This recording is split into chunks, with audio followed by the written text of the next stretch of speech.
Mr. President, as chairman of the Senate Veterans Committee, I want to take a moment to thank all the members of that committee for their hard work over the last year. At a time when there is obviously an enormous amount of divisiveness and partisanship here in the Senate, I am happy to report that by and large there has been a great deal of bipartisan effort being made in the Veterans Committee, and I think very productive work as well. Mr. President, today, as the chairman of the committee, I have introduced the most comprehensive piece of veterans legislation that we have seen in a very, very long time. The Comprehensive Veterans Health and Benefits and Military Retiree Pay Restoration Act of 2014 delivers on the promises that we have made to our service members, and I believe will have the support of members of the Senate and of the House, because it addresses virtually every single issue that the veterans community has been concerned about. What we have done now is taken two omnibus bills and wrapped it into this legislation. In addition, we have taken other pieces of legislation passed by the committee, and we have added to that based on some recent developments. This legislation is the product of a year of bipartisan work and includes provisions important to almost every single veteran service organization and dozens of members of the Senate, Republican, Democrat, and Independent, many of which were reported out of the Veterans Committee with strong bipartisan support. Mr. President, this legislation completely eliminates the cuts that were made to the military retiree cost of living adjustments. I know that there was great concern here in the Senate from Democrats and Republicans about that cut, as well as in the House of Representatives, and I am happy to say that this legislation completely eliminates the cuts that were made to the military retiree cost of living adjustments. As we all know, the recently passed bill passed today, the Bipartisan Budget Act of 2013, that bill that was passed a few days ago, would lower cost of living adjustments for military retirees by reducing the annual adjustment by 1% until age 62. The American people have spoken very loudly and very clearly. They have told the Congress to restore those cuts to military retirees, and we have listened. I applaud the House and the Senate for restoring these cuts for disabled military retirees and survivors in the Appropriations Act that we passed today. So today we took care of part of the problem, but we have got to do more, and what the Comprehensive Veterans Bill that I have introduced today does is restore the full COLA to all military retirees, every single retiree.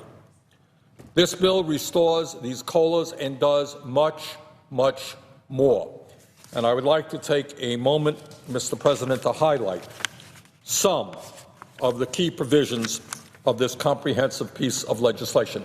And let me tell you, Mr. President, this legislation is based on listening very carefully to what the veterans organizations have told us in private meetings, in hearings, and at some of the very, very large hearings that we have held with the American Legion, the VFW, the DAV, and many other service organizations. So let me very briefly touch on some of the provisions that we are addressing, some of the concerns that we are addressing in this comprehensive veterans legislation, which I should add is fully paid for. It is fully paid for. In the first omnibus bill that we passed, S-944, the Veterans Health and Benefits Improvement Act of 2013, we dealt with in-state tuition assistance for post-9/11 veterans, an issue of great concern to young veterans and to all of the veterans organizations. This package includes provisions the committee's ranking member, Senator Burr and I worked together on that would help service members transition back into civilian life by making recently separated veterans eligible for tuition at the in-state rate. Given the nature of our armed forces, service members have little to no say as to where they reside during military service. Therefore, many of these service members have not had sufficient time to establish residency by the time they go back to school. This legislation would help the transition of our brave men and women who have sacrificed so much in defense of our country by giving them a fair shot at attaining educational goals without incurring an additional financial burden. We address that issue in this legislation. Mr. President, clearly one of the issues that has been an embarrassment to all of us is the degree of sexual assault that we have seen in the military. And what this legislation does is address that issue as well. While the Pentagon, Congress, and other stakeholders continue to work to end sexual assault within the military, something we have got to focus on, we must, nonetheless, do everything we can to ensure that the VA is a welcoming place for those who have survived sexual assault. That is why this legislation includes important provisions that would improve the delivery of care and benefits to individuals who experience sexual trauma while serving in the military. These provisions were inspired by Ruth Moore, a veteran who struggled for 23 years to receive VA disability compensation. It would expand access to VA counseling and care to active duty service members and members of the Guard and Reserve who experience sexual assault during inactive duty training. It also takes a number of steps to improve the adjudication of disability compensation claims based on military sexual trauma. This legislation would give VA additional tools to provide victims of sexual trauma with the care and benefits they need to confront the emotional and physical consequences of these horrific acts. Sexual assault in the military is unacceptable, and this committee is in a significant way addressing that issue. Mr. President, one of the concerns that we have heard from many veterans and veterans organizations is the issue of over-medication, that many of our veterans come back and receive, in some cases, 5, 10 different types of pills to address some of the very serious problems that they have. What this bill does is expand, among many other things, access to complementary and alternative medicine. The VA already does a good job in that area. This would expand their capability to provide complementary and alternative medicine. Maintaining VA's world-class health care system remains a priority for our committee. I am pleased that we were able to respond to calls from veterans to increase access to complementary and alternative medicine for the treatment of chronic pain, mental health conditions, and chronic disease. By expanding access to these treatment options such as acupuncture, meditation, massage therapy, and many others, we can enhance the likelihood veterans get the care they need in the way that works for them. And these treatments are becoming more and more popular. More and more veterans want access to them, and that is what we do in this legislation. Additionally, this legislation calls for VA to promote healthy weight in veterans by increasing their access to fitness facilities, as a healthy weight is critical to combating multiple chronic diseases, including diabetes and heart disease. In other words, the most cost-effective and best way to treat disease is to prevent that disease by making sure that our veterans have the opportunity to keep healthy, and this legislation does that as well. Mr. President, this legislation further honors as veterans certain persons who perform service in the reserve components of the armed forces. I know how important this provision is to all those who wore this nation's uniforms as members of the reserves, and I am pleased we would finally honor their service with passage of this legislation.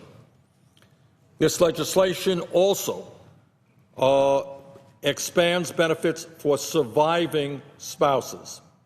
for the spouses of those who gave their lives to defend this country. And I want to make special note of provisions that will be included in this package that would also strengthen the benefits and services provided to surviving family members by addressing a number of concerns brought to the attention of this committee by the Gold Star wives in testimony last year. And obviously the Gold Star wives are the spouses of those soldiers who died in combat. Specifically, this bill would provide additional dependency and indemnity compensation for surviving spouses with children in order to provide financial support in the difficult period following the loss of a loved one. This bill would also expand the Marine Gunnery Sergeant John David Fry Scholarship to include surviving spouses of members of the armed forces who die in the line of duty. That means that surviving spouses would become eligible for post-9/11 GI Bill benefits, setting them and their families up for success in the years to follow. Mr. President, one of the issues that has occupied a great deal of time and energy on the committee deals with claim processing. We all know that for the last number of years, the VA has had a very significant backlog, and that is clearly not acceptable.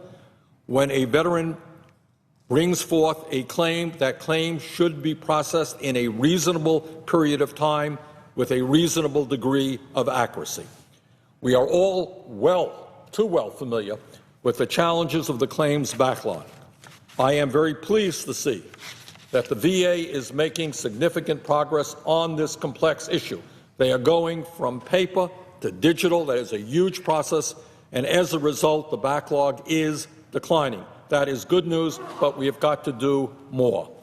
This legislation would support VA's ongoing efforts and would make needed improvements to the claims system. Among a number of claims-related provisions, this bill for the first time would require the Department to publicly report on both claims processing goals and actual production. This would allow Congress and the public to closely track and measure VA's progress on this difficult issue. The Secretary of the VA, Eric Shinseki, has proposed a very ambitious goal for the end of 2015, and we want to make sure that they are on track. That is some of the provisions included in the first omnibus bill. Let me talk a little bit about the second omnibus bill, both of those bills passed unanimously out of committee. The Comprehensive Veterans Health and Benefits and Military Retirement Pay Restoration Act of 2014 includes provisions from S. 1581, a second omnibus bill that moved out of the committee with unanimous support at the November markup. And here are some of the provisions in that omnibus. The improvement and expansion of dental care. Mr. President, I don't know about New Mexico, but I can tell you that in Vermont, and in fact in many parts of this country, inability to access affordable dental care is a major, major crisis. It is true for the general public, and it is true for veterans as well. The truth of the matter is, right now, the VA, with the exception of service-connected oral problems, does not provide dental care to our veterans. And I think that that is a very significant omission. What this legislation does is, starting off with a large-scale pilot project, begin the effort to make sure that dental care becomes part of VA health care. And this is something that I think the veterans throughout this country will be very, very excited to learn about and to participate in. Mr. President, those are some of the provisions that were in the two omnibus bills. Now let me talk about, and they passed unanimously, let me talk about some other legislation that came out of the committee, in some cases with bipartisan support, but not unanimously. The first one deals with advanced appropriations for the VA, and that is S. 932, the Putting Veterans Funding First Act of 2013. And that was introduced, as I recall, by Senators Begich and Bozeman in a bipartisan way. And here's the story here, which is very important. As we saw last year, in the event of a prolonged government shutdown, the Veterans Administration would not have been able to issue disability compensation or pension payments or provide educational benefits to millions of deserving veterans. The truth of the matter was that during that shutdown, we were perhaps a week or 10 days away from disabled veterans and others not getting the benefits that for many of them is exactly what they depend upon. It's what they depend upon to buy groceries. It's what they depend upon to pay a mortgage, to pay their car payments. We were a week or 10 days away from those veterans not getting those benefits. I'm happy to say that in this legislation, we have addressed that issue, and we have moved forward with advanced appropriations for mandatory accounts at the VA. Mr. President, our economy is making slow progress. We are creating jobs, but nobody believes that we are anywhere near where we want to be. Real unemployment in this country is close to 13%, and in my view, we owe a great deal to veterans who have left their families, left their jobs, gone abroad, and then they come back and they're unable to find employment. And what our legislation does is put into this comprehensive bill the Renew Our Vow to Hire Heroes, S6, the Putting Our Veterans Back to Work Act of 2013. And this legislation would reauthorize provisions from the VOW Act to Hire Heroes Act of 2013, including a 2-year extension to the Veterans Retraining Assistance Program, which retrains unemployed veterans for high-demand occupations. And there are other employment provisions in this legislation as well.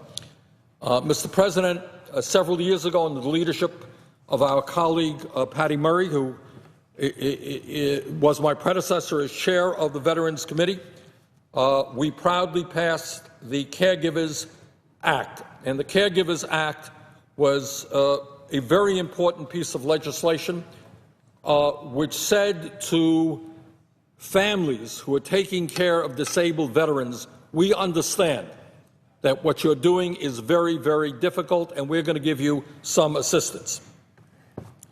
Mr. President, after listening to the concerns, that legislation that we have passed dealt with post-9/11 veterans and their families.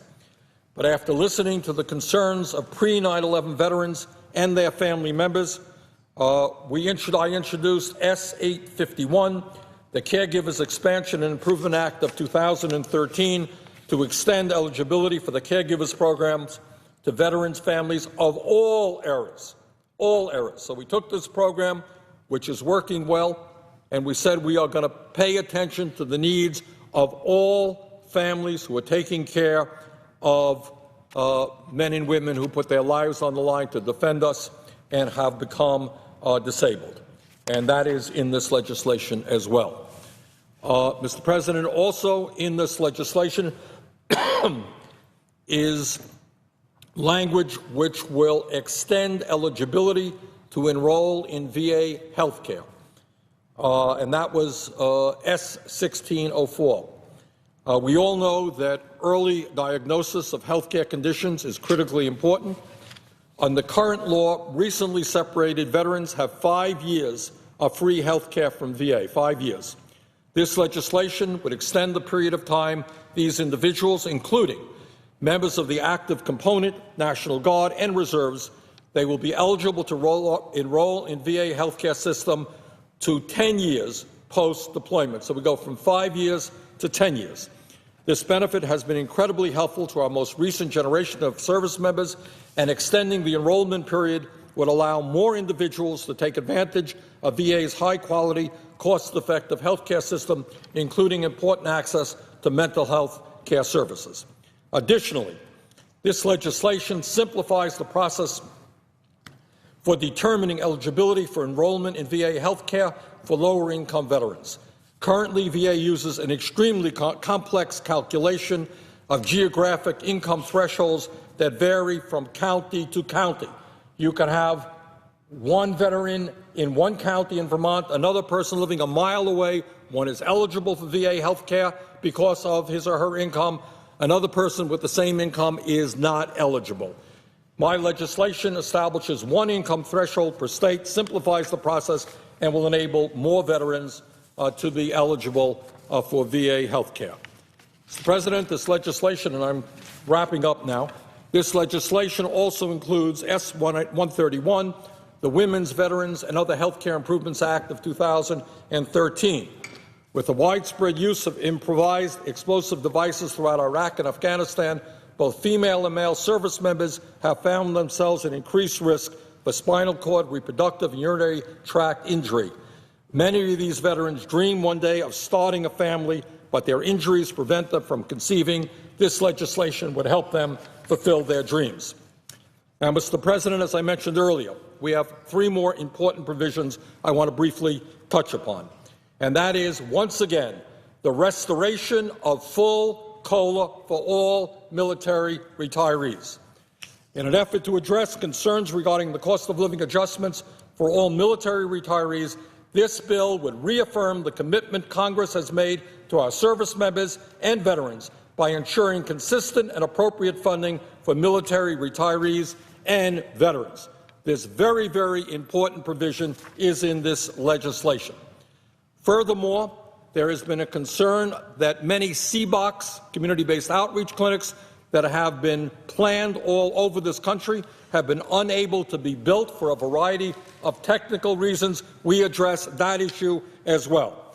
This bill also improves access to mental health treatment for veterans. So let me conclude by saying this.